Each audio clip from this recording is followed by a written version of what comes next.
અમરેલીમાં નકલી લેટર કાંડના મામલાના પાટીદાર યુવતીના ન્યાયનો મામલો। પાટીદાર યુવતી પાયલ ગોટીને મળ્યા છે જામીન। પાટીદાર યુવતીને 15,000માં બોન્ડ સાથે કોર્ટે જામીન મંજૂર કર્યા છે। યુવતીના વકીલ સંદીપ પંડ્યાની ધારદાર દલીલોને ધ્યાને લઈ જામીન મંજૂર થયા છે।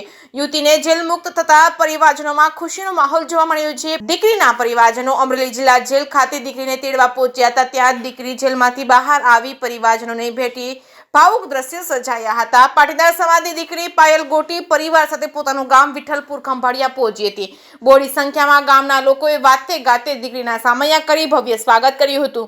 ગામના લોકો ગરબે ઘૂમ્યા હતા। દીકરીનું વાતે ગાતે સ્વાગત કર્યું હતું। આખરે ખોડલધામ અને પાટીદાર સમાજના અગ્રણીઓની મહેનત રંગ લાવી છે। દીકરીને તેના પરિવાર સાથે મિલન કરાવ્યું છે। જે કેસની ગુજરાતી સાથે જૈનિક સુચિત્રા અમરેલી। દીકરીને જે અન્યાય થયો તો તેને લઈને સમગ્ર ગુજરાતમાં જે ઓહાપો થયો તેને લઈને ખાસ કરીને દરેક સમાજના લોકોએ, દરેક સમાજના સંગઠનોએ, અહીંના લોકલ આગેવાનોએ, દરેક રાજકીય પક્ષના આગેવાનો અને કાર્યકર્તાઓએ ખોડલધામ સંસ્થાના નેજા હેઠળ અમને અહીંયા સાંભળી અને એના બાબતે જે નિર્ણય લેવામાં આવ્યો તેમાં અમારા ખોડલધામ મહિલા કન્વીનર અને ગુજરાતના આગેવાન એવા શ્રી જેનીબેન ઠુમર, અલ્પેશભાઈ કથિરિયા, મનોજભાઈ પનારા, સમગ્ર ખોડલધામ ટીમ અને એસપીજી સાથે ઉમિયા મંદિર ઊંઝા અને દરેક સામાજિક સંસ્થાઓના આગેવાનોના પ્રયાસોથી આ દીકરીને જે અન્યાય થયો તેને લઈને આજે અમે જામીન મળ્યાની બદલ દીકરીની લડાઈને અમે જીતમાં અનુભવીએ છીએ। ત્યારે જે ગુજરાતમાં આ બનાવ ન બને તેની તકેદારીના ભાગરૂપે દરેક સમાજ આવી કોઈ ભૂલો ના થાય એના માટે જાગૃત રહે। સન્માનીય નરેશભાઈ પટેલના નેજા નીચે અમે આ એક દીકરી સાથે થયેલા અન્યાયને દૂર કરવાનો પ્રયાસ કર્યો। દીકરી જેલમાંથી બહાર આવે પછી એના પરિવારને સાથે મળીને પણ જે કાંઈ ખોડલધામ સમિતિ દ્વારા અથવા સમાજની જેટલી સંસ્થાઓ છે એના માટેના જે કાંઈ દીકરીને અન્યાય થયો છે તેના માટે આગળની કાર્યવાહી કરવામાં આવશે।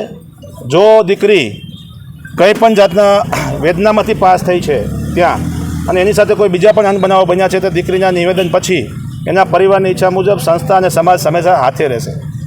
આવતીકાલે કે ભવિષ્યમાં કોઈ પણ સમાજની દીકરી સાથે આવો બનાવ ન બને એ તમામ રાજકીય આગેવાનો હોય કે સામાજિક આગેવાનો હોય કે પોલીસ તંત્ર હોય એ ખાસ ધ્યાન રાખે અને આવી પ્રક્રિયામાંથી પાસ ન થવું પડે એવી અમારી વિનંતી છે।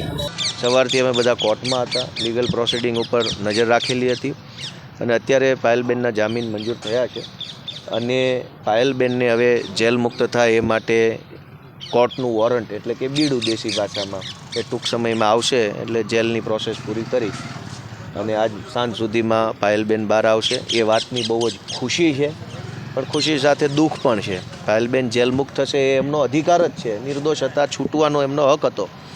પણ જે લોકોએ પાયલબેનને ભર બજારે ફેરવીને સરઘસ કાઢીને આખા ગુજરાતમાં તમાશો બનાવવાનું કામ કર્યું છે એમની સામે કાર્યવાહી કરવાનું હજુ સુધી કોઈ નિવેદન કોઈ ભાજપના નેતાએ, સરકારી માણસોએ કે જવાબદાર અધિકારી કોઈ હજુ બોલવા તૈયાર નથી કે દીકરીનું સરઘસ કાઢનાર વ્યક્તિ ઉપર શું કાર્યવાહી કરવામાં આવશે એ બાબત ઉપર કોઈ હજુ બોલવા તૈયાર નથી। હું પોતે અમારી આખી ટીમ સાથે આજે એસપી ઓફિસ ગયો હતો, એસપી સાહેબને રૂબરૂ મળ્યો, એમને રજૂઆતો કરી, બહુ વિસ્તારથી રજૂઆત કરી।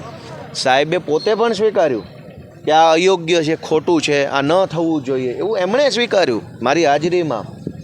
જ્યારે એસપી પોતે સ્વીકારે છે કે આ ખોટું કર્યું છે, અયોગ્ય છે, સભ્ય સમાજમાં બેન દીકરીનું સરઘસ કોઈ કાળે વ્યાજબી નથી, આમ છતાં એસપી સાહેબે પગલાં લેવાની બાબતમાં કોઈ મને ઠોસ નક્કર જવાબ આપ્યો નથી। સરકારી બાંહેધરી આપી છે, જે સરકારી શબ્દો હોય, સરકારી ભાષામાં કીધું કામ કરશું તેમ કરશું, પણ આજે બેન છૂટે છે એ વાતની ખુશી સાથે બેનનું સરઘસ કાઢનારાઓ હજુ ખુલ્લા ફરે છે એના ઉપર કાંઈ કાયદો પડ્યો નથી એ વાતનું દુઃખ પણ છે। આટલી જ વાત છે।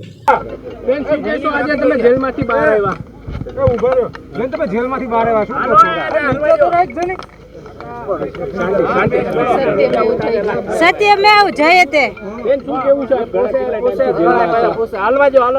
જે પ્રમાણે અત્યારે દીકરી હજી બહાર આવી રહી છે, એની માનસિક મનોદશા એને થોડી સેટ થવા દો. મીડિયાના મિત્રોને આપ સૌના માધ્યમથી ગુજરાતની પ્રજાનો હું ધન્યવાદ માનું છું, કારણ કે જે પ્રમાણે આખું એ સોશિયલ મીડિયા અને મીડિયાના માધ્યમથી યુદ્ધ ચલાવ્યું, સરકારને જે દબાણ ઊભું કર્યું, જે પ્રક્રિયાના ભાગરૂપે આજે જામીન મળવાની હતી એ જ પ્રક્રિયાના ભાગરૂપે આજે કોર્ટમાંથી નામદાર જજે જે જામીન આપ્યા ને એના ભાગરૂપે દીકરી આજે બહાર આવી છે. થોડો એને માનસિક રીતના સેટ થયા પછી એની પ્રતિક્રિયા અને બધા જ એના જે અંદરના અને જે કેસની શરૂઆત થઈ ત્યારથી પછીના બધા જ અનુભવો તમારી સાથે ખૂબ ટૂંક સમયમાં શેર કરશે.